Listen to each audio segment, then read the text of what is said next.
is a clip from Furiosa, a Mad Max Saga. Tell us what this one's about.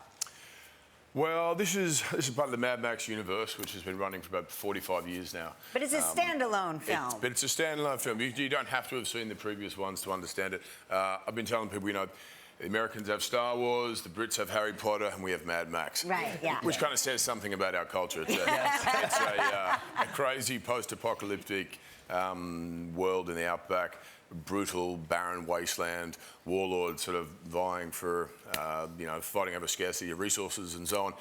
And a young girl is taken away from her home, and it's the odyssey and 15-year sort of tale of her trying to get back home. But sort of warring with myself. I played. That sounded like it hurt. Are you okay? I think I broke something. Yeah. And you get to play. This is a departure from you. You're not playing a superhero. Yeah. You're playing a bad guy or a villain. Yeah. Fun. Yeah. A lot of fun. Yeah. It's quite refreshing. The superhero I love, but there's expectations and various sort of limitations and rules you have to stick with. Whereas the villain is kind of boundless. He's allowed to be a little more complicated and unforgiving and relentless. And there was just a freedom to it, and specifically with this film and this role, gave me some great opportunities to disappear into a different space I hadn't visited.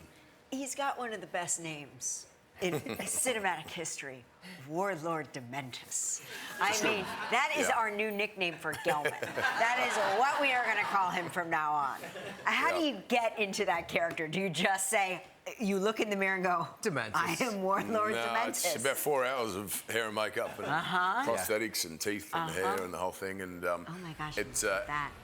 we discussed the character for about 2 years to get into the sort of mindset of it, and then the actual physical transformation was pretty intense. Oh gosh.